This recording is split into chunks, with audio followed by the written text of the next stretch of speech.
సమయం, ఇదే రక్షణ సమయం. యేసు పిలచుచుండే, ఆలస్యం చేయకుమా, నీవు ఆలస్యం చేయకుమా. ప్రభువైన యేసుక్రీస్తు నామములో కూడిన మీ అందరికీ నా హృదయపూర్వకమైన వందనాలు తెలియజేస్తూ ఉన్నాను. రక్షణ సమయం అనే యూట్యూబ్ ఛానల్ వీక్షిస్తున్నటువంటి ప్రతి ఒక్కరికి ప్రత్యేకమైన శుభాభివందనాలు తెలియజేస్తూ ఉన్నాను. పరిశుద్ధ లేఖనాల్లో నుండి కొన్ని మాటలు మనం ధ్యానం చేసుకుందాం. ఆదికాండము 26వ అధ్యాయము 1 నుంచి 3 వచనాలు చదువుకుందాం. అబ్రహాము దినములలో వచ్చిన మొదటి కరువు కాక మరి ఒక కరువు ఆ దేశంలో వచ్చెను. అప్పుడు ఇస్సాకు గెరారులోనున్న ఫిలిష్తీయుల రాజైన అబీమెలెకు వద్దకు వెళ్ళెను. అక్కడ యెహోవా అతనికి ప్రత్యక్షమై, నీవు ఐగుప్తులోనికి వెళ్ళక ఈ దేశమందు పరవాసమై ఉండుము, నేను నీకు తోడై నిన్ను ఆశీర్వదించేదను. చాలండి, ప్రార్థన చేసుకుందాం. ప్రేమ కలిగిన మా తండ్రి, గొప్ప దేవా, మీకు స్తోత్రాలు. వాక్యమును నామము కలిగిన మా తండ్రి, నన్ను ఒక పాత్రగా వాడుకోండి. దినన సంఘానికి మా అందరికీ కావలసిన శక్తి గల మీ మాటలు మమ్మల్ని బలపరచడానికి కృప దయించండి. వినగలిగిన చెవులు, గ్రహింపగలిగిన హృదయం మాకు దయించమని క్రీస్తు యేసునందు కృపలో బలపరచి ముద్రించమని యేసయ్య పరిశుద్ధ నామములో ప్రార్థించి అడిగి వేడుచున్నాం తండ్రి, ఆమేన్. చదవబడిన లేఖన భాగంలో అబ్రహాము దినములలో వచ్చిన కరువు కాక మరి ఒక కరువు ఆ దేశములో వచ్చెను. ఒక మాటను మనం జ్ఞాపకం చేసుకుందాం. అబ్రహాము దినాలలో కరువు వచ్చింది, మరలా ఇస్సాకు దినాలలో కూడా కరువు వచ్చింది. దేవుడైన యెహోవా అబ్రహామును పిలుచుకున్నప్పుడు ఆదికాండము 12వ అధ్యాయంలో చదవబడినటువంటి లేఖన భాగాలలో దేశము నుండి, బంధువుల యొద్ద నుండి, తండ్రి ఇంటిని బయలుదేరి నిన్ను చూపించే దేశానికి వెళ్ళు అని చెప్పి, నిన్ను గొప్ప జనముగా చేసి నిన్ను ఆశీర్వదిస్తాను, నీ నామమును గొప్ప చేయుదును, నీవు ఆశీర్వాదముగా ఉండేదవు, నిన్ను ఆశీర్వదించు వారిని ఆశీర్వదించదును, నిన్ను దూషించు వారిని శపించదును, భూమి యొక్క సమస్త వంశములు నీ యందు ఆశీర్వదింపబడును. 2వ వచనంలో ఆశీర్వదించదును అనే మాట 2 సార్లు ఉంది, 3 సార్లు ఉంది. 3వ వచనంలో ఒకసారి, మొత్తం 4 సార్లు. ఈ ఆదికాండం 12వ అధ్యాయం 1 నుంచి 3 వచనాల వరకు చూస్తే 4 సార్లు దేవుడు ఆశీర్వదించదును, ఆశీర్వదించదును, ఆశీర్వదించదును, ఆశీర్వదించను. భూమి ఆకాశము గతించిన కానీ నా మాటలు ఎన్నడూ గతించవు. ఆశీర్వదించదును అని చెప్పిన దేవుడు అబ్రహాము జీవితంలో మరి 12వ అధ్యాయము 10వ వచనం వచ్చేసరికి మరి ఆ దేశంలో కరువు వచ్చినట్లుగా మనము చూస్తూ ఉన్నాం. అప్పుడు ఆ దేశంలో కరువు వచ్చెను. ఆ దేశంలో కరువు భారముగా ఉన్నందున, గమనించండి, దేవుడు తన ప్రజలను పిలుచుకుని ఏర్పరిచిన తర్వాత, దేవుడు తన ప్రజలకు వాగ్దానం చేసిన తర్వాత ఆ దేశంలో కరువు రావడం అనేది మన యొక్క జీవితాలలో మనకి ఒక విధమైన ప్రశ్నార్థకముగా మిగిలి ఉంటుంది. అయితే ఇక్కడ చూడండి, కరువు అనేది దేవుని అనుమతి లేకోకుండా, దేవుని చిత్తము లేకోకుండా, దేవుని ప్రణాళిక లేకోకుండా కరువు అనేది రాదు. హల్లెలూయా.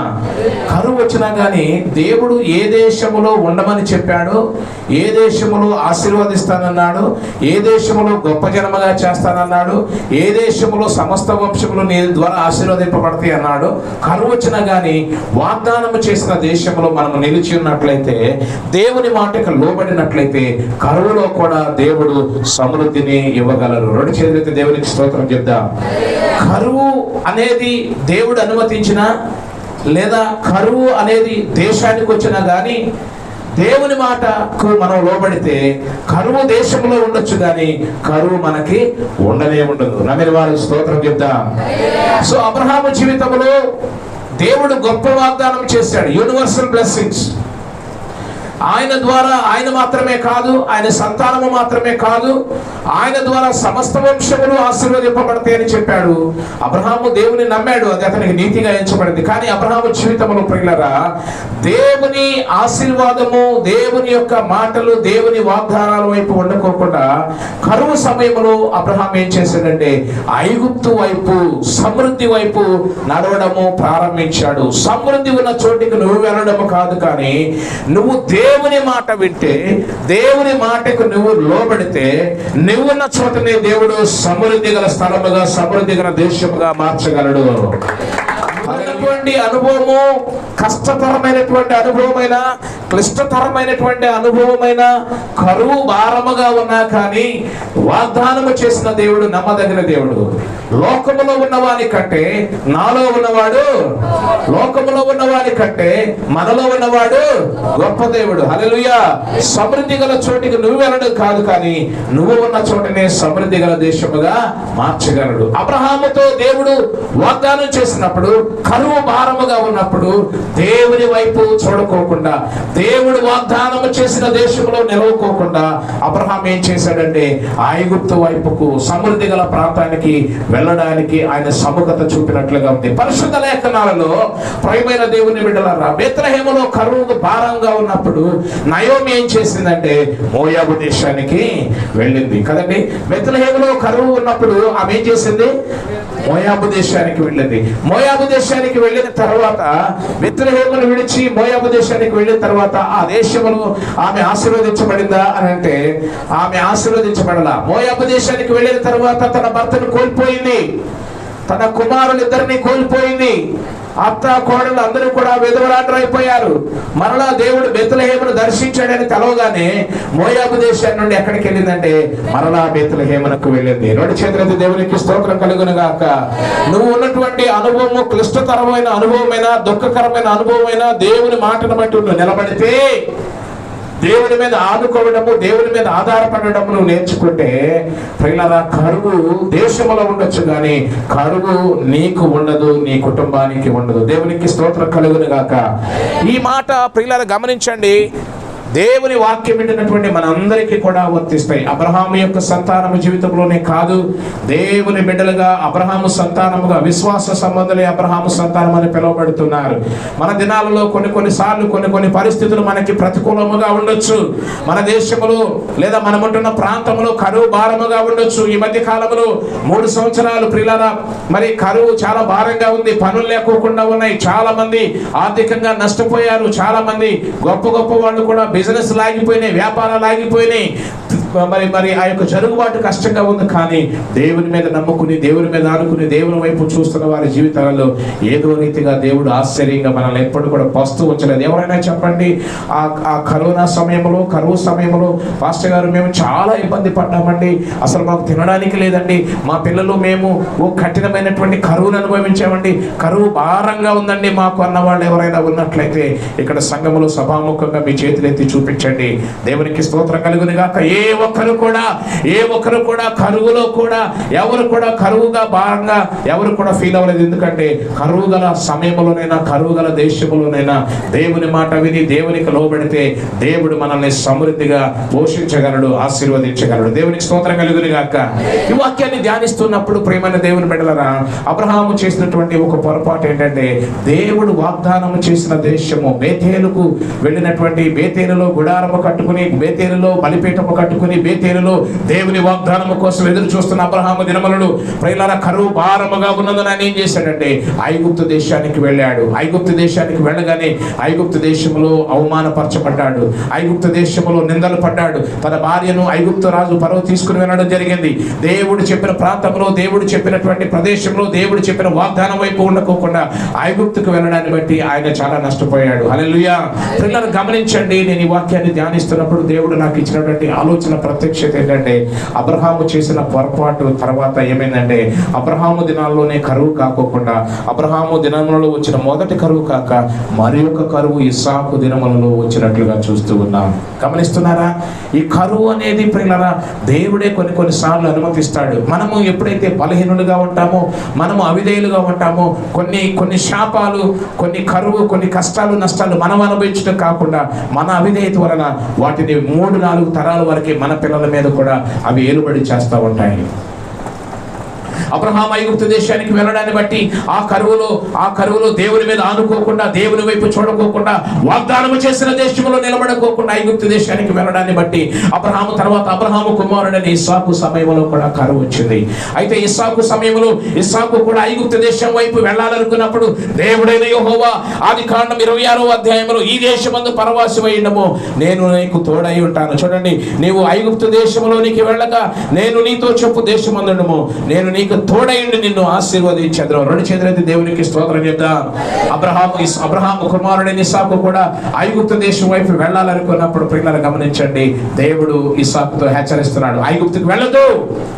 చెప్పండి, ఐగుప్తుకి వెళ్ళవద్దు, నువ్వు ఈ దేశంలో పరవాసిగా ఉండు, నేను నీకు తోడుగా ఉంటాను, నిన్ను ఆశీర్వదిస్తాను, ఏలైనగా నీకు నీ సంతానానికి ఇదిగో ఈ దేశములన్నీ ఇచ్చి నీ తండ్రి అయిన అబ్రహాముతో చేసిన ప్రమాణాన్ని నేను నెరవేరుస్తానని దేవుడు ఇస్సాకుతో మాట్లాడాడు. దేవునికి స్తోత్రం కలుగును గాక.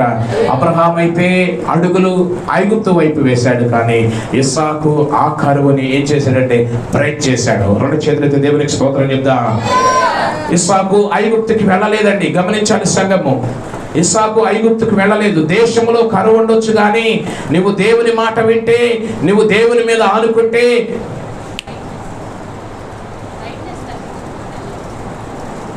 నువ్వు దేవుని వైపు నిలబడగలిగితే ప్రియులారా గమనించండి, దేవుడు నీ జీవనకరంగా మార్చగలడు. దేవునికి స్తోత్రం కలుగును గాక. హల్లెలూయా. గమనించండి, ఎప్పుడైతే అబ్రహాము ఇస్సాకు దేవుని మాట విన్నాడో ఆ సంవత్సరము విత్తనం వేసి ఎంత పంట కోసాడంట? 100 ఫలము పొందెను. ఇస్సాకు ఆ దేశమందున్న వాడై విత్తనం వేసి ఆ సంవత్సరము 100 ఫలము పొందెను. యెహోవా అతనిని ఆశీర్వదించను గనుక ఆ మనుష్యుడు గొప్పవాడాయను. ఆదికాండం 26వ అధ్యాయంలో కరువుగా ఉన్నది. చూడండి, ఆదికాండం 26వ అధ్యాయము 12వ వచనంకి వచ్చేసరికి ఆ సంవత్సరము ప్రియులారా ఇస్సాకు దేవుని మాట విన్నాడు కాబట్టి, దేవునికి లోబడ్డాడు కాబట్టి, దేవుడు ఉండమన్న దేశంలో ఉన్నాడు కాబట్టి, దేవుడు నిలబడమన్న ప్రాంతంలో నిలబడ్డాడు కాబట్టి ఆ సంవత్సరము ఆయన విత్తనం వేసినప్పుడు 100 ఫలాన్ని పొందుకున్నాడు. 2 చేతులైతే దేవునికి స్తోత్రం చెప్దాం.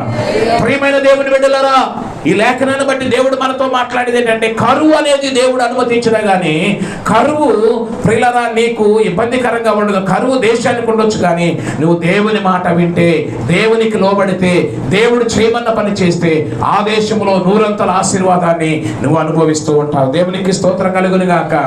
12వ అధ్యాయం 26వ అధ్యాయం ప్రారంభంలో కరువు ఉంది, కానీ 12వ వచనం వచ్చేసరికి ప్రియులారా కరువు ఇస్సాకుకి కరువుగా లేదు, కానీ ఆ దేశానికి కరువుగా ఉంది. దేవునికి స్తోత్రం కలుగును గాక.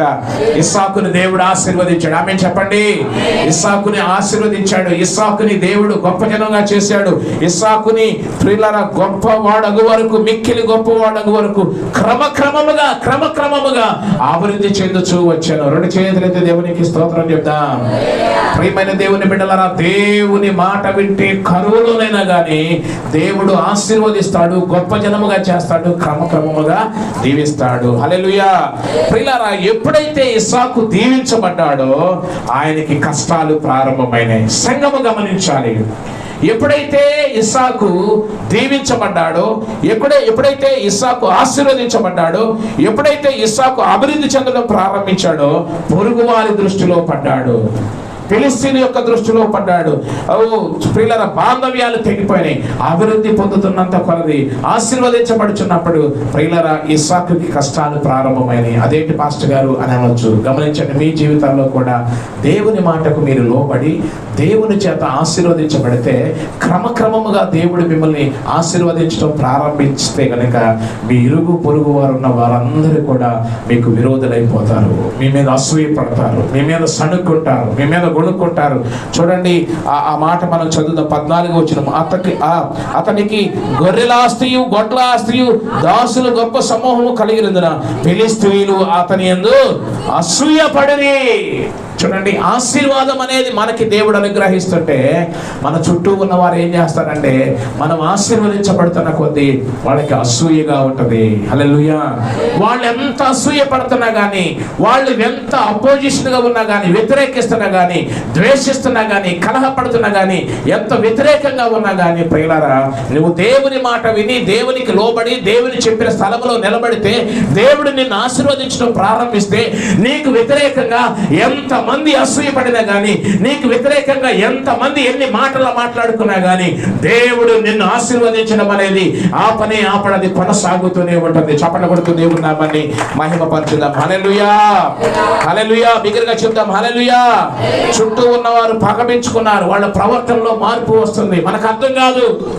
దేవుడు మనల్ని గ్రాడ్యువల్గా క్రమక్రమముగా ఆశీర్వదించడం ప్రారంభిస్తే అంతవరకు మనము దేన స్థితిలో ఉన్నప్పుడు ఎవరికి ఇబ్బంది ఉండదు, పేదరికములో ఉన్నప్పుడు ఎవరికి ఇబ్బంది ఉండదు, అప్పులు అడుక్కుంటా ఉన్నప్పుడు ఎవరికి ఇబ్బంది ఉండదు. దేవుని మాట విని దేవునికి లోబడి దేవుడు చెప్పిన పని చేస్తూ దేవుని యొక్క ఆశీర్వాదాలు మనం పొందుకుంటూ దేవుని అనుగ్రహాన్ని పొందుకుంటూ దేవుని దృష్టిలో ఉండి దేవుడు అనుగ్రహించి ఆశీర్వాదాల ద్వారా క్రమక్రమముగా దేవుడు మనల్ని ఆశీర్వదించడం ప్రారంభించినప్పుడు చుట్టూ ఉన్న వారందరికీ మన మీద అసూయ పెరుగుతుంది. చుట్టూ ఉన్న వారందరూ మనకి సడన్ గా వ్యతిరేకిస్తూ ఉంటారు. చుట్టూ అంతవరకు మాట్లాడుతూ మనకేం అర్థం కాదు. ఇంతవరకు బాగానే ఉన్నాం కదా, ఇంతవరకు వాళ్ళకి మనకి టర్మ్స్ ఏం చెడలేదు కదా, ఇంతవరకు మన అందరం బాగానే ఉన్నాం కదా, ఎందుకు వాళ్ళు పగైపోయారు, ఎందుకు వాళ్ళు ద్వేషిస్తున్నారు, ఎందుకు వాళ్ళు మనతో మాట్లాడలేదు, ఎందుకు మనకు విరోధం అవుతున్నారు, ఎందుకు మనల్ని చూస్తే పళ్ళు గొలుపుతున్నారు, ఎందుకు ప్రతి మాటకి కయానికి వస్తున్నారు అని ఆలోచిస్తే ప్రియులారా, పరిశుద్ధ లేఖనాలు స్పష్టంగా సెలవిస్తున్నాయి. ఎప్పుడైతే దేవుడు నిన్ను ఆశీర్వదించడం ప్రారంభిస్తాడో, ఎప్పుడైతే దైవికమైన ఆశీర్వాదాలు నీ మీద ఏర్పడి చేస్తా ఉంటాయో, ఎప్పుడైతే దేవుని మాటకు నువ్వు లోబడి, ఎప్పుడైతే దేవుని మాటకు నువ్వు విధేయత కలిగి, ఎప్పుడైతే దేవుడు వండమన్న స్థలంలో కరువైన కానీ, ఖడ్గమైన కానీ, ఉపద్రవమైన కానీ దేవునికి లోబడి నువ్వు ఉండడం ప్రారంభిస్తావో, దేవుడు నిన్ను ఆశీర్వదించడం ప్రారంభిస్తాడు.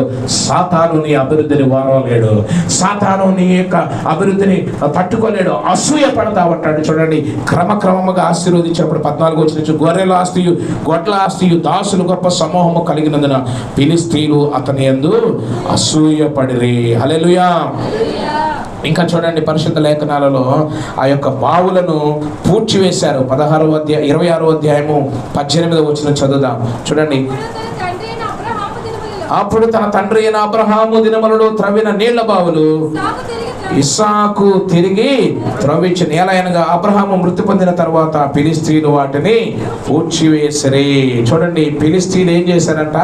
బావులను పూడ్చివేశారు. మన ఆశీర్వాదాలను అడ్డుకుంటా ఉంటారు. మన ఆశీర్వాదాలను మొట్టమొదటిగా అసూయపడ్డారు. రెండవదిగా వాళ్ళు ఏం చేస్తున్నారంటే పూడ్చివేస్తా ఉన్నారు, బావులను పూడ్చివేస్తా ఉన్నారు. బావి అనేది జీవనాధారం. చెప్పండి, బావులలో నీళ్లుంటేనే ఆ నీళ్ల ద్వారా వర్షాధారమైన పంటలు అంట. చెప్పండి, ఆ ప్రాంతం అంతా ఎలాగంటే వర్షాధారమైన పంటలు, వర్షాలు కురిస్తేనే అక్కడ పంటలు ఉంటా ఉంటాయి. ప్రియులారా గమనించండి, బావి త్రవ్వడం అనేది సాతానికి ఇష్టం ఉండదు. చెప్పండి, బావి త్రవ్వడం అనేది సాతానికి ఇష్టం ఉండదు. ఇక్కడ ఇస్సాకు చేసింది ఏంటంటే క్రొత్త బావిని త్రవ్వలేదు, కానీ అంతకు ముందున్నటువంటి తన తండ్రి బావులు ఫిలిష్తీయులు పూడ్చివేసినటువంటి అంతకు ముందున్నటువంటి బావులని త్రవ్వడం ప్రారంభించాడు. 2 చేతులెత్తి దేవునికి స్తోత్రం చెప్దాం. హల్లెలూయా. ఆశీర్వదించబడిన తర్వాత సంఘం నా వైపు చూడాలి. ఇస్సాకు 12, 13, 14 వచనాల్లో బహుగా ఆశీర్వదించబడ్డాడు. చెప్పండి, ఎలా ఆశీర్వదించబడ్డాడు? బహుగా ఆశీర్వదించబడ్డాడు, క్రమక్రమముగా ఆశీర్వదించబడ్డాడు. అతడు గొప్పవాడగు వరకు దేవుడు క్రమంగా ఆశీర్వదించాడు. అతని ఆశీర్వాదము ఆ యొక్క శత్రువులకు, ఇరుగు పొరుగు వారికి అసూయ కలిగేంత గొప్పగా ఆశీర్వదించబడ్డాడు. ఆశీర్వదించబడిన తర్వాత ఇస్సాకు ఏం చేశాడంటే, దేవుడు నన్ను ఆశీర్వదించాడు కదా అని ఇస్సాకు మౌనంగా ఉండలేదు, కానీ ఇస్సాకు మరి యొక్క ప్రయత్నము చేశాడు. ఏం చేశాడంటే చూడండి, తన తండ్రి త్రవ్వించినటువంటి 18వ వచనంలో అప్పుడు తన తండ్రి అయిన అబ్రహాము దినంలో త్రవ్విన నీళ్ల బావులను ఇస్సాకు తిరిగి త్రవ్వించెను. దేవునికి బిగ్గరగా స్తోత్రం చెప్దాం. హల్లెలూయా. బావులు త్రవ్వడం అనేది సాతానికి అస్ససేమిరా ఇష్టం ఉండదు. దేవునికి స్తోత్రం కలుగును గాక. మనం కూడా ఆశీర్వదించబడిన తర్వాత ఇస్సాకు ఏ విధంగానైతే ఆశీర్వదించబడ్డామని చెప్పేసి కాలు మీద కాలేసి అలాగా ఊపుతా కూర్చోరా. ఇస్సాకు అన్నీ ఉన్నప్పుడు మనం ఏం చేస్తాం చెప్పండి? నెమ్మది కలిగి నిద్రపోతా ఉంటాం కదండి. దేవుడు మనల్ని బహుగా ఆశీర్వదిస్తే మనం ఏం చేస్తామంటే ఇక కథలు ఉన్న వాటితో అనుభవించాలని కోరుకుంటాం. దేవుడు నన్ను ఆశీర్వదించాడు, ఇక నేను ఎక్కడికి వెళ్ళాల్సిన పని లేదు, ఎవరితో మాట్లాడాల్సిన పని లేదు, ఎవరితో సంబంధం లేదు, దేవుడు నన్ను ఆశీర్వదించాడని చెప్పేసి కాలు మీద కాలేసి ఊపుతా కూర్చుంటాం. కానీ ఇస్సాకు యొక్క జీవితం అలా చేయలేదు. కానీ తండ్రి త్రవ్విన బావులను ఎవరైతే ఎప్పుడైతే పూడ్చారో ఆ బావులను తిరిగి త్రవ్వడము ప్రారంభించాడు. హల్లెలూయా. మన విశ్వాస జీవితంలో దేవుని మాటకు లోబడి దేవుని చేత ఆశీర్వదించబడి దేవుడు ఉన్న స్థలంలో ఉండి దేవుని అనుగ్రహాన్ని పొందుకొని అంచెలంచెలుగా క్రమక్రమముగా ఆశీర్వదించబడుతున్న మీ దినాలలో కూడా సాతాను మరి పూడ్చివేసినటువంటి ప్రార్థన అనేటువంటి బావి పూడ్చివేయబడితే గనక ప్రార్థన అనే బావిని మీరేం చేయాలంటే తిరిగి త్రవ్వడం ప్రారంభించాలి. చప్పట్లు కొడుతూ దేవుని నామాన్ని మహిమపరచుదాం. హల్లెలూయా. ప్రార్థన అనే బావి ప్రియులారా, సాతాను ప్రారంభములో మన పితరులు చేసిన పరిచర్య, మన పితరులు అభ్యసింపజేసినటువంటి పరిచర్య, మన పితరుల కాలంలో అబ్రహాము కాలంలో త్రవ్వినటువంటి ఆ బావులను ఫిలిష్తీయులు ఏం చేశారంటే పూడ్చివేశారు. మన పితరుల కాలంలో దినకరణ గారి కాలంలో, మరి జోషి గారి కాలంలో, ఆర్ఆర్కే మూర్తి గారి కాలంలో వేసినటువంటి అనుభవం కలిగినటువంటి ప్రార్థనా అనుభవాలు ఈ రోజు మనలో లేవు. సాతాను మన యొక్క ఆ యొక్క ప్రార్థన అనుభవం కలిగినటువంటి ఆ బావులను, ఆ జీవజలాలన్నింటినీ కూడా సాతాను పూడ్చివేశాడు. ఆశీర్వదించబడిన తర్వాత మొట్టమొదటిగా నువ్వు చేయాల్సిన పని ఏంటంటే మౌనముగా ఇస్సాకు ఆశీర్వదించబడిన తర్వాత కూర్చోలేదు, కానీ మన తండ్రి యొక్క బావులను తిరిగి త్రవ్వడం ప్రారంభించాడు. ఎవరో త్రవ్వడం కాదు, కానీ ప్రియులారా పూడ్చివేయబడిన బావిని నువ్వే త్రవ్వడం ప్రారంభించాలి. దేవునికి స్తోత్రం కలుగును గాక. క్రొత్త బావిని త్రవ్వవలసిన పని లేదు, కానీ త్రవ్వి ఉంచినటువంటి పూడ్చివేయబడినటువంటి ఆ యొక్క బావిని నువ్వు త్రవ్వాలి. ప్రార్థన అనేటువంటి బావి ఒకవేళ పూడ్చబడి ఉంటే అది నువ్వే త్రవ్వాలి. దేవునికి స్తోత్రం కలుగును గాక. ఒకప్పుడు బాగా ప్రార్థన చేసేవాడు అండి, ఇప్పుడు ప్రార్థన ఏమైపోయిందంటే మరుగున పడిపోయింది. ఆ ప్రార్థన అనుభవం కనబడడం లేదు, ఆ ప్రార్థన అనుభవంలో లేదు, ఆ ప్రార్థన కనబడడంలా, ఇప్పుడు సంఘాల్లో కనబడలా, కుటుంబాల్లో కనబడట్లా. శనివారం అనేటువంటి శనివారం విజ్ఞాపన అనే ప్రార్థన బావి ఇక్కడ ఉండేది. శనివారం విజ్ఞాపన ప్రార్థన మనం చేసేవాళ్ళమే. ఆ తర్వాత కరోనా అనే శత్రువు వచ్చాడు, కరోనా అనే ఫిలిష్తీయులు వచ్చి ఆ యొక్క ప్రార్థన బావిని పూడ్చివేసినప్పుడు మరలా మనం ఏం చేయాలంటే నెమ్మది పొందుకున్న తర్వాత, ఆశీర్వదించబడిన తర్వాత, దీవించబడిన తర్వాత, క్రమముగా దేవుడు మనల్ని ఆశీర్వదించిన తర్వాత ఆ పూడ్చివేయబడినటువంటి ప్రార్థన అనే బావిని తిరిగి సంఘము త్రవ్వాలి. బిగ్గరగా చెప్పండి, త్రవ్వాలని ఆశ ఉందా మీకు? హల్లెలూయా.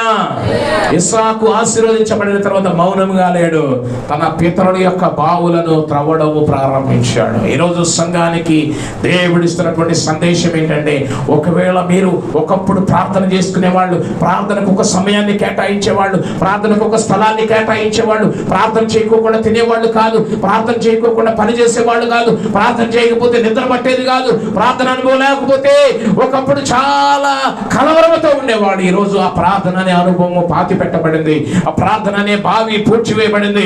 ఈ రోజు ఈ వాక్యము ద్వారా అని ఒక తీర్మానం తీసుకోవాలి. ఇస్సాకు తన తండ్రి త్రవ్వించిన బావులు ఫిలిష్తీయులు పూడ్చివేసినప్పుడు మరలా క్రమముగా పూడ్చివేసినటువంటి బావులను ఇస్సాకు ఎలాగైతే త్రవ్వడం ప్రారంభించాడో, నీ ఆధ్యాత్మిక జీవితంలో ప్రార్థన అనే బావిని కూడా నువ్వు త్రవ్వడం ప్రారంభించాలి. రెండు చేతులైతే దేవునికి స్తోత్రం చెప్తా.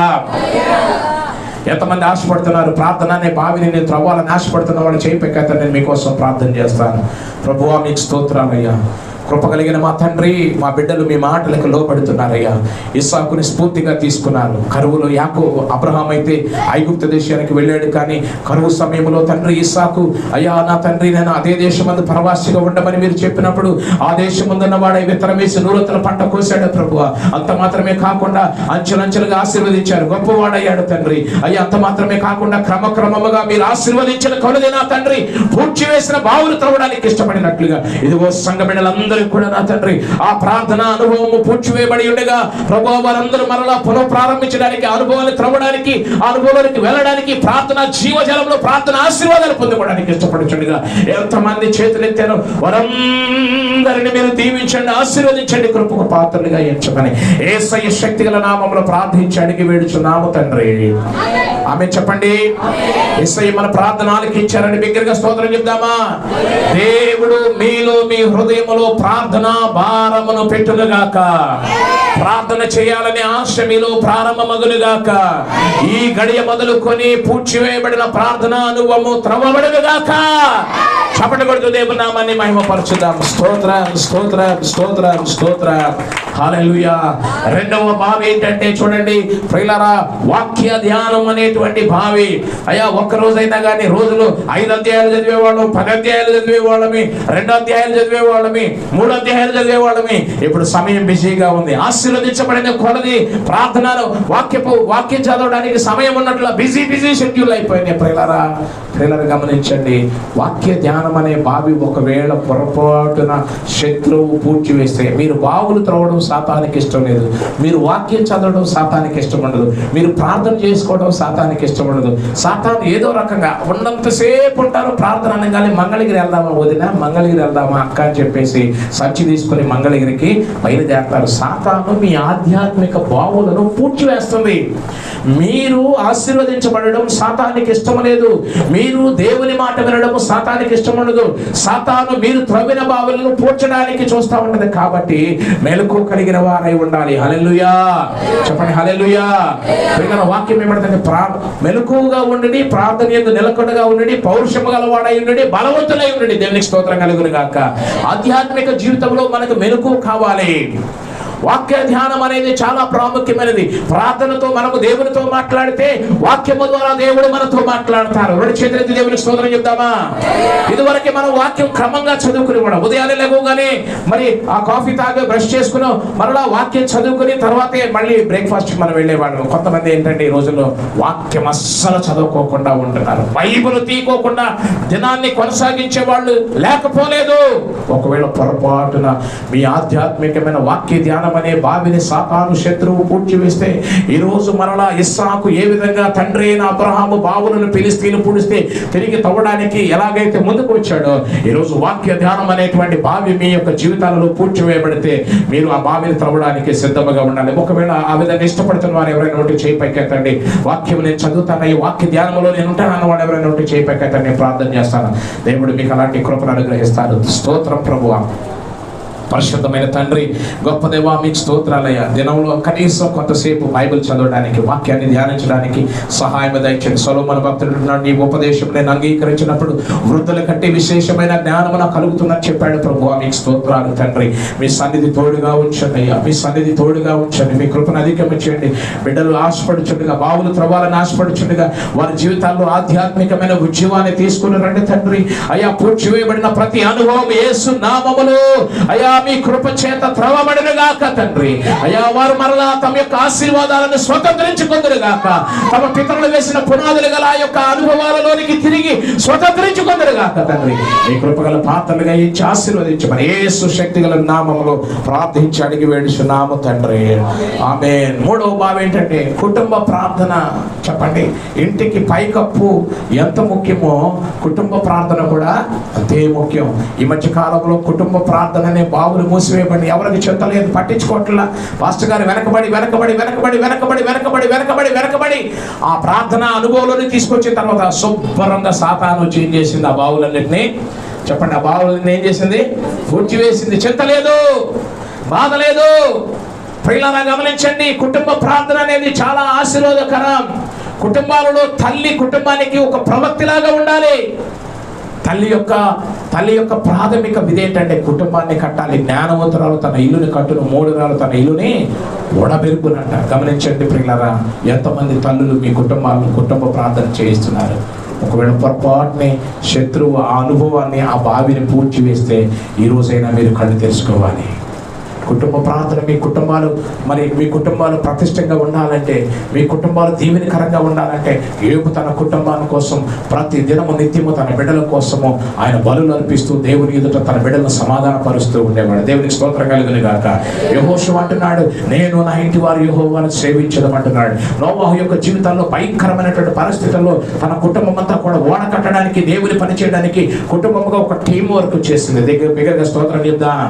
ప్రియమైన దేవుని బిడ్డల కుటుంబ ప్రార్థన చాలా ప్రాముఖ్యమైనది. ఎంతమంది తల్లులు పిల్లలతో కలిసి కుటుంబ ప్రార్థన చేస్తారో ఆ కుటుంబాల్లో విభేదాలు రావు, వివాదాలు రావు, ఒకరినొకరు గౌరవించుకుంటారు, ఒకరినొకరు ప్రేమించుకుంటారు, ఒకరినొకరు విలువలించుకుంటారు. కుటుంబాల్లో వాల్యూ లేకోకుండా ఉండడానికి, కుటుంబాల్లో భయం లేకోకుండా ఉండడానికి, కుటుంబాల్లో విచ్చలవిడితనం లేకుండా ఉండడానికి గల కారణం ఏంటంటే కుటుంబ ప్రార్థన లేకపోవడము, కుటుంబముగా దేవుని సన్నిధికి రాకపోవడం వల్లే విచ్చలవిడితనం అనేది, నెమ్మది లేకోకుండా నులివెచ్చని స్థితిలో కుటుంబాలు ఉండడానికి గల కారణం ఏంటంటే కుటుంబ ప్రార్థన లేకపోవటమే. ఈరోజు మీ కుటుంబాలు దీవించబడాలంటే, ఈరోజు మీ కుటుంబాలు ఆశీర్వదించబడాలంటే తల్లిదండ్రులు మీ పిల్లలతో కలిసి ప్రభువుని సేవించాలి. ఆమేన్ చెప్పండి. అడిగి చెప్పించుకోవాల్సి వస్తుంది. బయట ఏదైనా ప్రోగ్రాం డీజేలు పెడితే ఆళ్ళు ఊగటం కాదు, కింద వాళ్ళు ఊగుతున్నారు. ఈ మధ్య కాలంలో జగనన్న పథకాలు జేజేలు కొడుతున్నారు. మన జీవితంలో కృపాకాలాన్ని దేవుడు ఇచ్చాడు. ఆమె చెప్పండి. మరలా కరోనా కేసులు పెరుగుతున్నాయి, భయం పడుతుంది. ఇస్సాకు ఏం చేశాడంటే ఐగుప్తు దేశానికి వెళ్ళడానికి ప్రయత్నించలా, దేవుడు ఉండమన్న చోట ఉన్నాడు. హల్లెలూయా. మీరందరూ రెహోబోతు పొలంలో ఉండండి, దేవుడు మిమ్మల్ని దీవిస్తాడు. ఆమె చెప్పండి. ప్రియులారా, కుటుంబ ప్రార్థన అనే బావి పూడ్చివేయబడడం చాలా విచారకరం. చాలా కుటుంబాలలో ఈరోజు నెమ్మది లేకోకుండా, సమాధానం లేకోకుండా ఉండడానికి గల కారణం ఏంటంటే స్లాక్నెస్, ల్యాక్ ఆఫ్ నాలెడ్జ్. అజ్ఞానం లేక నా జనులు నశించుచున్నారు. ఆధ్యాత్మికంగా, జ్ఞానంగా మన కుటుంబాలు మనం కట్టుకోవాలి. మన బాధ్యతను మనం నిర్వర్తించాలి. మన పాత్రను మనం పోషించాలి. మన ఆధ్యాత్మికమైనటువంటి అనుభవాలను సాతాను పూడ్చివేస్తాడు చాలా కుటుంబాలలో. ఒక కుటుంబం, 2 కుటుంబాలు, 3 కుటుంబాలు కాదు. కుటుంబ ప్రార్థన చేసుకునే కుటుంబాలు 1, 2 ఉన్నాయి, కానీ మిగిలిన కుటుంబాలన్నిటిలో కుటుంబ ప్రార్థన లేదు. ఆదికాండము 26వ అధ్యాయము 1వ వచనంలో కరువుతో ప్రారంభమైతే ఆదికాండము 26వ అధ్యాయము 12, 13, 14 వచనాలలో ఆశీర్వదించబడితే, బహుగా ఆశీర్వదించబడితే, ఇక 14వ వచనం నుంచి 21వ వచనం వరకు ఇస్సాకు చేసిన పని ఏంటంటే పూడ్చివేయబడిన బావులను త్రవ్వడం ప్రారంభించాడు. చప్పటి కొడుతూ దేవుని నామాన్ని మహిమపరచుగా. హల్లెలూయా. నువ్వు ఆశీర్వదించబడితే కాలు మీద కాలు వేసుకుని ఊపుకుంటా తింటా పడుకుంటా ఉండడం అనుభవించడం కాదు. నువ్వు ఆశీర్వదించబడితే నెక్స్ట్ నువ్వు చేయవలసిన పని ఏంటంటే పూడ్చివేయబడిన బావులను ఏం చేయాలి? తిరిగి త్రవ్వాలి. 2 చేతులు అయితే దేవునికి స్తోత్రం చెప్దామా? అందుకనే బైబిల్ చెప్తుంది, నా కుమారుడ నా ఉపదేశమును మరవకుము, నా ఆజ్ఞలను హృదయపూర్వకముగా గైకొనుము, అవి దీర్ఘాయువును సుఖజీవముతో గడుచు సంవత్సరములను శాంతిని నీకు అనుగ్రహించను. ఉపదేశం మీరు అనుగ్రహించాలి. పాస్టర్ రమేష్ గారు చెప్తున్నారని మీరు క్యాజువల్గా తీసుకుని వెళ్ళిపోతున్నారు. మీరు ఆచారబద్ధమైన క్రైస్తవ జీవితము, ఆ ఆచారబద్ధమైన సాంప్రదాయబద్ధమైన క్రైస్తవ ముసుగులో నుండి మీరు వెలుపలికి రావాలి. ఆమేన్ చెప్పండి. ఆచారబద్ధమైన భక్తి జీవితంలో నుంచి వెలుపలికి రావాలి. ఆమేన్ చెప్పండి. మోసపరచబడవద్దు. దేవుడు వెక్కిరింపబడడు. మనుషుడని వేది విత్తుతున్నావు, అదే కోస్తావు. ఈరోజు ధనం ఉందని, సంపద ఉన్నదని, ఇల్లు వాకిళ్ళు ఉందని, ఆస్తి ఉందని ఇస్సాకు కూర్చోలేదండి. అన్ని ఉన్న తర్వాత, అన్ని ఆశీర్వదించబడిన తర్వాత, అంత అభివృద్ధి చెందిన తర్వాత ఇస్సాకు చేసిన పని ఏంటంటే తన తండ్రి తవ్వించిన బావులను త్రవ్వడం తన తండ్రి తవ్వించి పూడ్చివేయబడిన బావులను త్రవ్వడం ప్రారంభించాడు. హల్లెలూయా. అంతకుముందు చూడండి 12, 13, 14 వచనాల్లో అప్పటికి బావులు త్రవ్వబడాల. బావులు త్రవ్వుకోకుండానే బ్లెస్ అయ్యాడు. ఆమేన్ చెప్పండి. బావులు త్రవ్వకుండానే బ్లెస్ అయ్యాడు. ఆ బ్లెస్సింగ్స్ తో ఆగిపోలేదు, కానీ తండ్రి తవ్వించిన జలలు గల ఆ బావులను త్రవ్వడం ప్రారంభించాడు. దగ్గరగా స్తోత్రం చెప్తా. ఇంకొక రహస్యం చెప్పనా? ఎక్కడ తండ్రి తవ్వించిన పూడ్చివేయబడిన బావులు తవ్వడం ప్రారంభించాడు, అక్కడల్లా జలాలు వస్తానే ఉన్నాయి. చప్పట్లు కొడుతూ దేవుని నామాన్ని మహిమపరచుగా. అబ్రహాము త్రవ్వించిన బావులు పూడ్చివేయబడిన తర్వాత మరలా ఇస్సాకు ఆ బావిని త్రవ్వినప్పుడు జలాలు పడతానే ఉన్నాయి, కానీ జలాలు రాకుండా ఆగిపోలేదు. ఈరోజు కుటుంబ ప్రార్థన అనేటువంటి బావి నువ్వు త్రవ్వితే నిశ్చయముగా ఆ ప్రార్థన ద్వారాగా నీవు ఆశీర్వాదపు జలాలను పొందుకుంటావు. చప్పట్లు కొడుతూ దేవుని నామాన్ని మహిమపరచుదాం. హల్లెలూయా. ప్రార్థనా జీవితం అనే బావిని నువ్వు త్రవ్వడం ప్రారంభిస్తే నిశ్చయంగా ప్రార్థన ద్వారా నువ్వు బ్లెస్ అవుతావు. ఆమేన్ చెప్పండి. కుటుంబ ప్రార్థన అనేటువంటి బావిని నువ్వు త్రవ్వడం ప్రారంభిస్తే, కుటుంబ ప్రార్థన అనే బావిని నువ్వు త్రవ్వడం ప్రారంభిస్తే ఆ బావి ద్వారాగా కూడా జలాలు వస్తాయి. ఆ బావి ద్వారా కూడా నీవు నీ కుటుంబం పోషింపబడతారు, సమృద్ధిగా ఉంటారు. ఆమేన్ చెప్పండి. హల్లెలూయా. ఆత్మీయ జీవితం అనే బావిని త్రవ్వడం ప్రారంభించాలి. చూడండి, ఈరోజు ఆత్మీయ జీవితం కూడా పడిపోయింది. ఆత్మీయ జీవితం ఉండడం లేదు, భయం లేదు. హలో, ఆత్మీయ జీవితంలో భయం లేదు.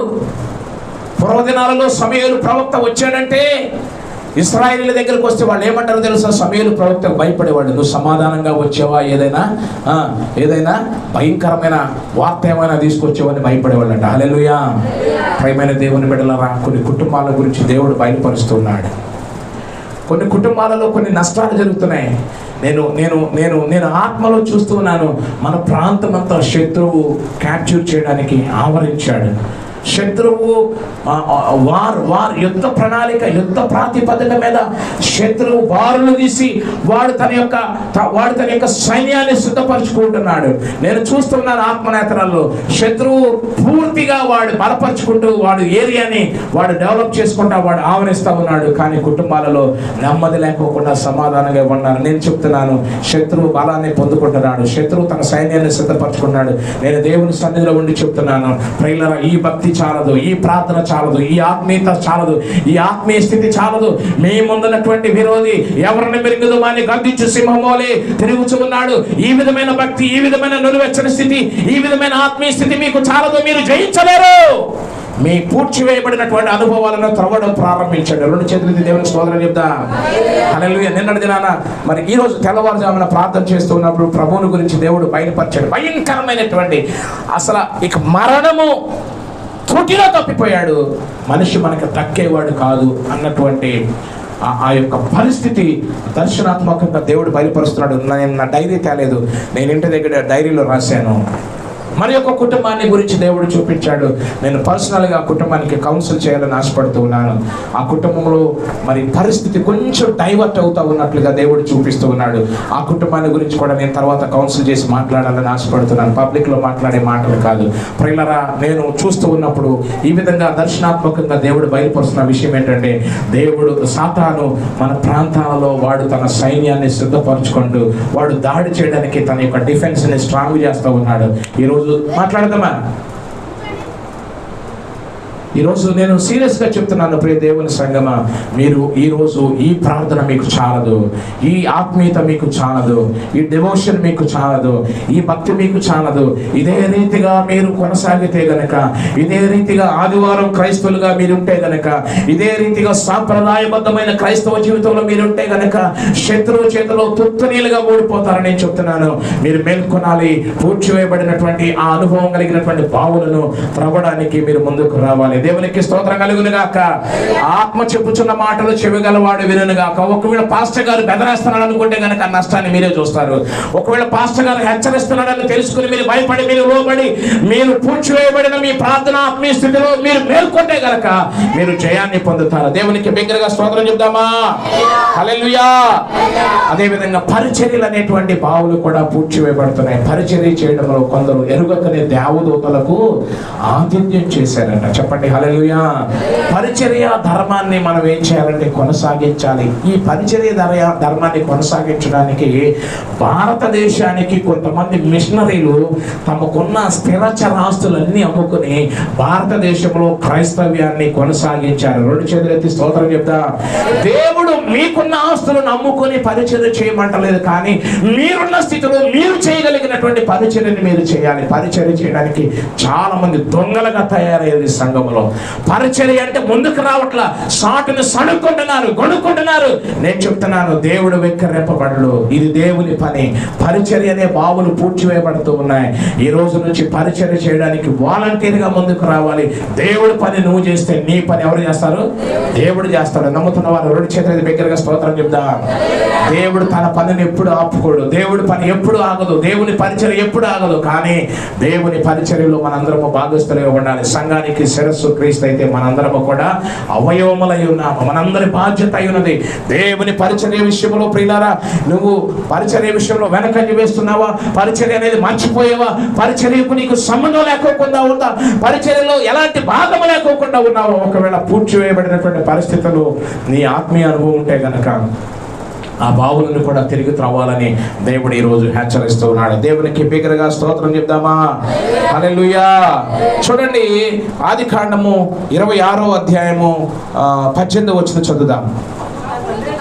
అప్పుడు తన తండ్రి అయిన అబ్రహాము దినములో త్రవ్విన నీళ్ల బావులు ఇస్సాకు తిరిగి త్రవ్వించడు. మీరు చేయాల్సిన పని ఏంటంటే తిరిగి త్రవ్వడమే, అంతకు ముందున్న అనుభవాల్ని తిరిగి ప్రారంభించడమే. ఆమె చెప్పండి. క్రొత్త అనుభవాలు, క్రొత్తగా ప్రార్థన నేర్చుకోవట్లా, కొత్తగా వాక్యం చదవట్లా కదండి, కొత్తగా కుటుంబ ప్రార్థన చేయట్లా, కొత్తగా పరిచయం చేయట్లా. అంతకు ముందు త్రవ్వించిన బావులు సాతాను ఏం చేశాడంటే పూడ్చి వేశాడు. 18 వచనం ఏమిటంటే, అతడు తన తండ్రి అయిన అబ్రహాము దినములో త్రవ్విన నీళ్ల బావులను ఇస్సాకు తిరిగి త్రవ్వించెను. ఏలైనగా అబ్రహాము మృతి పొందిన తర్వాత ఫిలిష్తీయులు వాటిని పూడ్చి వేశారు. ఈ అనుభవాలన్నీ అంతకుముందు ఉన్నా కానీ సాతాను ఏం చేస్తుందంటే ఆ అనుభవాలన్నింటినీ ఏం చేస్తుంది? అబ్రహాము త్రవ్విస్తే ఫిలిష్తీయులు ఏం చేశారు? పూడ్చి వేశారు. హల్లెలూయా. మన పితరులకు మనకు పునాది వేస్తే ఈ మధ్య కాలంలో లోకమనే శత్రువు, అదే లోకాశులు, శరీరాశులు, నేత్రాశ, ఈ లోక సంబంధమైన వ్యాపకాల వలన ఆ పరిచర్యలన్నీ, ఆ అనుభవాలన్నీ శత్రువు ఏం చేశాడంటే తెలివిగా పూడ్చివేశాడు కదండి. విజ్ఞాపన ప్రార్థన ఉందంటే విజ్ఞాపన ప్రార్థన పాస్టర్ గారు వచ్చే టయానికి బ్రష్ పట్టుకుని ఎదురుగా కూర్చుంటారు. పళ్ళు కడుక్కోకుండా 12 గంటలకి పళ్ళు కడుక్కోకుండా బ్రష్ పట్టుకుని ఎదురుగా కూర్చుంటారు. పాస్టర్ గారు వచ్చే టయానికి బకెట్ పట్టుకుని నీళ్ళు ఏంటమ్మంటే ఈ నీళ్లు పొయ్యి మీద పెట్టాలి, ఈ నీళ్లు పొయ్యి మీద కాగాలి, ఆ తర్వాత స్నానం చేయాలి, ఆ తర్వాత మందిరానికి రావాలి. ఎంత ఎంత ఎంత దాన్ని ఏమంటారంటే లెక్కలేని తనం. అంటే ప్రియులారా గమనించండి, ఆయన ఏం చేశాడంటే అబ్రహాము కాలంలో త్రవ్వించినటువంటి ఆ బావులను తిరిగి త్రవ్వించాడట. దేవునికి స్తోత్రం కలుగును గాక. పురాతనంగా ఉన్నటువంటి పూర్వపు అనుభవం కలిగినటువంటి ఆ అనుభవాలను మనం ఏం చేయాలంటే తిరిగి ప్రారంభించాలి. ఎవరికి ఇష్టంగా ఉందో చేతులెత్తి దేవునికి స్తోత్రం చెప్పండి. హల్లెలూయా. ఇలాగా మనము ఎప్పుడైతే ఆ యొక్క పరిచర్యలను తిరిగి ప్రారంభిస్తామో శత్రువు ఏం చేస్తాడంటే మన మీద జగడమాడుతూ ఉంటాడు. 20వ వచనం చూడండి. అప్పుడు గెరారు కాపురులు ఇస్సాకు కాపురులతో జగడమాడిరి. మొట్టమొదటిగా వాళ్ళు ఏం చేశారంటే అసూయ పడ్డారు. మనం ఆధ్యాత్మికంగా ఎదుగుతా ఉంటే మన చుట్టూ ఉన్న వాళ్ళకి అసూయ కలుగుతుంది. మన అభివృద్ధి ఇంకా ఎదుగుతా ఉంటే మన చుట్టూ ఉన్న వాళ్ళు ఏం చేస్తారంటే జగడాలకు వస్తారు. చెప్పండి, కలహమాడతారు, జగడాలకు వస్తూ ఉంటారు. తెలియకోకుండానే ఊరకనే తగాదలు. బైబిల్లో ఒక మాట ఉంటుంది. నా జీవితంలో కూడా స్టార్టింగ్ పరిచయంలో చాలా మంది రోజు ఎక్కడో చోట తగాదలు అవుతూ ఉండే, రోజు ఎవరో ఒకటి గొడవకు వస్తూనే ఉండేవాళ్ళు. ఏం అర్థం కాదు. అసలు కొంతమంది అయితే నువ్వు పాస్టర్ అవటం ఏంటి, నువ్వు గుడి పెట్టడం ఏంటి, నువ్వు ప్రార్థన చేయటం ఏంటి, నువ్వు ఇక్కడ పొలాలు కొనుక్కున్నారు, మీరు ఇక్కడ స్థలాలు కొనుక్కున్నారు, మీరు అది చేశారు, మీరు కావిళ్ళు వేసుకుని వచ్చారు కదా, మీరు కుర్చీలు వేసుకుని వచ్చారు కదా, మీరు తక్కల నెత్తి మీద గుట్టల నెత్తి మీద పెట్టుకుని వచ్చారు కదా, మీరేంటి ఇక్కడ ఇంత నథింగ్. శత్రువు ఎంత అసూయపడినా, ఎంత కలహపడినా, ఎంత వ్యతిరేకించినా ప్రేమ దేవుని మాట విని దేవుని పని చేయడం మనం ప్రారంభిస్తే ఎంతమంది అసూయపడినా, ఎంతమంది వ్యతిరేకించినా, ఎంతమంది కలహపడినా దేవుని ఆశీర్వాదాన్ని ఎవరు ఆపలేరు. చెప్పకూడదు. దేవుని నామాన్ని మహిమపరచుదా. कोई जोश नहीं है. హల్లెలూయా. ఆశీర్వాదాలు మీరు పొందుకోవాలంటే, మీ ఆశీర్వాదాలు కొనసాగాలంటే, మీ దీవెనలు దేవుని యొక్క దీవెనలు మీరు కొనసాగించాలంటే పూడ్చివేయబడినటువంటి బావులను త్రవ్వాలి. ఇస్సాకు త్రవ్వుతూ ఉన్నాడు, ఫిలిష్తీయులు కలహపడుతూ ఉన్నారు, ఫిలిష్తీయులు అసూయపడుతూ ఉన్నారు, ఫిలిష్తీయులు జగడమాడుతూ ఉన్నారు. మీ ఆశీర్వాదం కొట్టవచ్చినట్లుగా కనబడతా ఉంది, ఫిలిష్తీయులకు అసూయ కలుగుతా ఉంది. ఒకవేళ మీ గురించి ఎవరైనా అసూయపడినా, మీతో ఎవరైనా వివాదాలకు దిగినా, ప్రియులారా ఇస్సాకు ఎవరితో గొడవ పడలేదు. ఆ ప్రాంతాన్ని విడిచి వేరే ప్రాంతానికి పోయి బావిలు తవ్వడం ప్రారంభించాడు. అక్కడ జలాలు పడటం ప్రారంభించాడు. దేవునికి స్తోత్రం కలుగును గాక. ఆదికాండం 12వ అధ్యాయం 26వ అధ్యాయంలో కరువు ఉంది. 12వ అధ్యాయం తరకి బిల్కుల్ టోటల్గా హైలీ బ్లెస్డ్ అయ్యాడు. అలాగే ఆ బ్లెస్ అయిన తర్వాత కష్టాలు ప్రారంభమైనాయి, అసూయ ప్రారంభమైంది, జగడము ప్రారంభమైంది, కలహాలు ప్రారంభమైనాయి. మీ ఆధ్యాత్మిక జీవితంలో ఇవన్నీ సంభవిస్తున్నప్పుడు ఏదో ఒక వింత సంభవిస్తుందని మీరు భయపడవద్దు. మత్తయి సువార్త 5వ అధ్యాయం 11వ వచనంలో మాట్లాడుతుంది, నా నిమిత్తము మీరు నిందించి దూషించబడినప్పుడు మీరు సంతోషించి గంతులు వేయండి, పరలోకమందు మీ ఫలములు. అది గమగును. హల్లెలూయా. దేవుడు నిన్ను ఆశీర్వదించడం ప్రారంభించాడా? దేవుడు నిన్ను ఆశీర్వదించడం ప్రారంభించాడా? నీవు నీ బిడ్డలు ఎదగడం ప్రారంభించాడా? మీ ఆశీర్వాదాలు ఎదుగుతా ఉన్నాయా? శత్రువు మీ మీద అసూయ పడతా ఉంటాడు. ఎందుకు అసూయ పడుతున్నాడో తెలియదు, కారణం తెలియదు, రీజన్ తెలియదు. అంతవరకు మౌనంగా ఉన్నారు. దీనస్థితిలో ఉన్నప్పుడు మౌనంగా ఉన్నారు, పేదరికంలో ఉన్నప్పుడు మౌనంగా ఉన్నారు, కరువులో ఉన్నప్పుడు మౌనంగా ఉన్నారు. విత్తనం వేసి నూరంతల పంట పొందుకొని ఎప్పుడైతే అంచెలంచెలుగా ఆశీర్వదించబడతా ఉన్నాడు, కారణం లేకోకుండా వితౌట్ రీజన్ ఫిలిష్తీయులు ఆ వారి మీద కలహపడుతున్నారు, అసూయ పడుతున్నారు. ప్రియ దేవుని సంగమా, ఈ రోజు మీ మీద హేతువు లేకోకుండా, కారణం లేకోకుండా జగడానికి, వివాదాలకు వస్తున్నారా? ఒకే ఒక మాట చెప్తున్నారు. ఎంతమంది మీ మీద వివాదాలకు వచ్చినా, ఎంతమంది మీతో జగడమడినా, ఎంతమంది మీ అభివృద్ధిని చూసి అసూయపడినా కానీ దేవుడు అబ్రహాముని ఏ విధంగానైతే క్రమక్రమంగా ఆశీర్వదించాడు, నిన్ను కూడా దేవుడు ఆశీర్వదించడానికి సమర్థుడై ఉన్నాడు. హల్లెలూయా. దగ్గరగా చెప్తాం హల్లెలూయా. అయితే నువ్వు చేయాల్సింది ఏంటంటే, ఏ పరిస్థితుల్లో నేను ఎక్కడికి వెళ్ళకూడదు. నిన్ను దేవుడు ఎక్కడ స్థాపించాడో, ఎక్కడ బ్లెస్ చేస్తానన్నాడు, అదే ప్లేస్ లో ఉండి దేవుని మీద ఆధారపడాలి. హల్లెలూయా. దేశమంతా కరువు ఉండొచ్చు, కానీ నువ్వు దేవుని మాట ఉంటే దేవుడు ఆ దేశంలో నిన్ను ఆశీర్వదిస్తాడు, అదే స్థలంలో నిన్ను బ్లెస్ చేస్తాడు, అదే స్థలంలో నీ తలను పైకెత్తుతాడు. దేవునికి స్తోత్రం కలుగునుగాక. ఆదికాండము 26వ అధ్యాయములో మొదలైనటువంటి ఆ వివాదాలు, ఆ అసూయలు, ఆ కలహాలు అన్ని కొనసాగిన తర్వాత ఇక లాస్ట్కి శత్రువులు ఏం చేశారంటే 28వ వచనం, ఆదికాండం 26వ అధ్యాయం 28వ వచనం చదువుదాం. వారు నిశ్చయముగా యెహోవా నీకు తోడైయుట సూచితిము గనక మాకును నీకును మధ్య ఒక ప్రమాణం ఉండవలెను. కలహమాడారు, జగడమాడారు, ఇవి మావన్నారు, ఈ జలాలు మావన్నారు, ఈ బావులు మావన్నారు, ఈ ఆశీర్వాదాలు మావన్నారు. అంతా జరిగిన తర్వాత ఇస్సాకు ఏం చేస్తున్నాడంటే, దేవుడు ఏం చెప్పాడో అదే చేస్తున్నాడు. ఆమె చెప్పండి. దేవుడు ఏమని చెప్పాడు? ఈ దేశంలోనే ఉండు, ఎంతమంది వ్యతిరేకించినా నో ప్రాబ్లం, ఎంతమంది అసూయపడినా నో ప్రాబ్లం, ఎంతమంది కలహించినా నో ప్రాబ్లం, ఎంతమంది నీకు వ్యతిరేకంగా మాట్లాడినా నో ప్రాబ్లం, నువ్వు ఎక్కడున్నా నేను నిన్ను గొప్ప జనంగా చేస్తాను అన్నాడు. దేవుడు గొప్ప జనంగా చేశాడా లేదా చెప్పండి? చెప్పండి.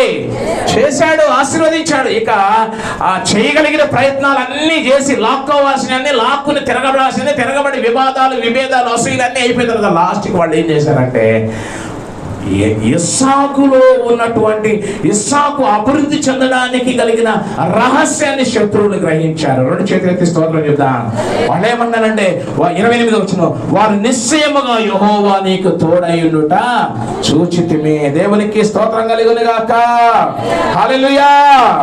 ప్రియులారా, కరువు సమయంలో, పిల్లలు గమనించండి, కరువు సమయంలో సమృద్ధి గల చోటికి మనం వెళ్ళడం కాదు, కానీ నువ్వున్న సమయంలో, నువ్వున్న స్థలంలోనే దేవుడు సమృద్ధిగా మార్చగలడు. బిగ్గరగా రెండు చేతులు ఎత్తి స్తోత్రం చెప్తా. ఏలియాను కాకులతో పోషించితివి, బదిరి చెట్టు నీడన నీవు మాట్లాడితివే. ఏలియాను కాకులతో పోషించితివే. చెప్పండి. బదిరి చెట్టు నీడన నీవు మాట్లాడితివే. దైవమా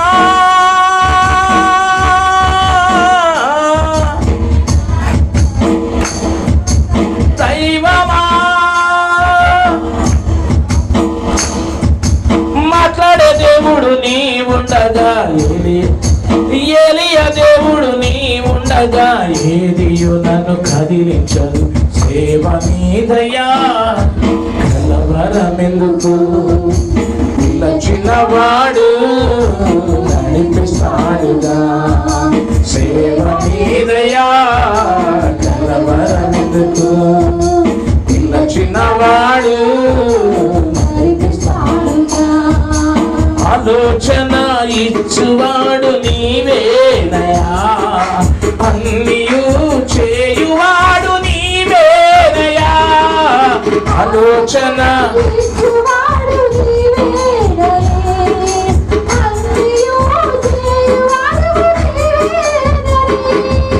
యజమానుడా నా యేసయ్యా,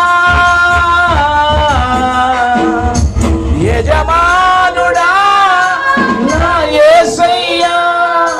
యజమానుడు నీ ఉండగా సేవకునికి భయమెందుకు. చెప్పండి. యజమానుడు సేవకునికి భయమెందుకు, సేవ నీదయా కలవరమెందుకు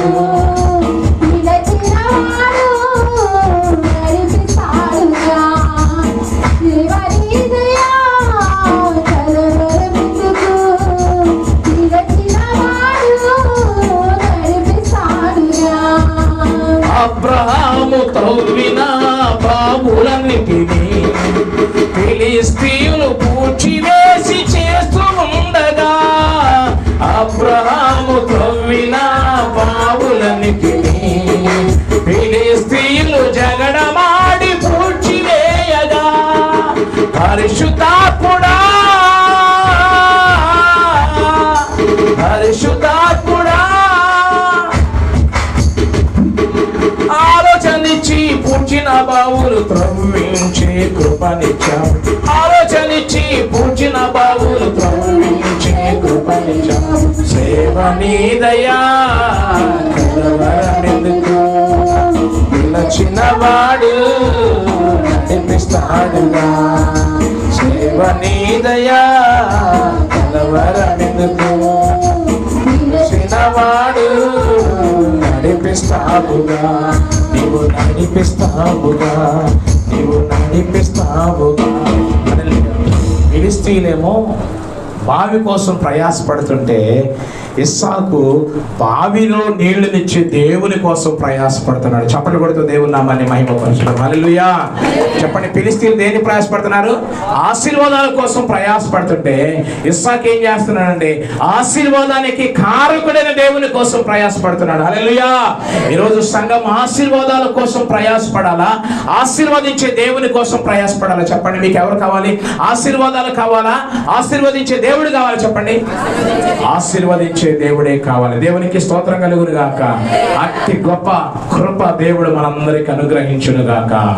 ప్రార్థన చేసుకుందాం. పరమ తండ్రి, మీకు స్తోత్రాలయ్యా. విత్తబడిన వాక్యం 30 ఫలించండి. మీ బిడ్డలుగా ముద్రించండి. మీ ఆత్మ కార్యములు జరిగించండి. మీరు ఫలించండి. శక్తిగల సాధనాలుగా వాడుకోండి. ఎంతమంది ఏ క్షేత్రాలలో అయా తండ్రి వారి అనుభవాలను కోల్పోయారు, అవన్నీ తిరిగి స్వతంత్రించుకోవడానికి, అవన్నీ తిరిగి పొందుకోవడానికి మీ కృపను అధికం చేయమని, ఆశీర్వదించి బలపరచమని యేసు నామములో ప్రార్థిస్తున్నాము తండ్రి. ఆమేన్.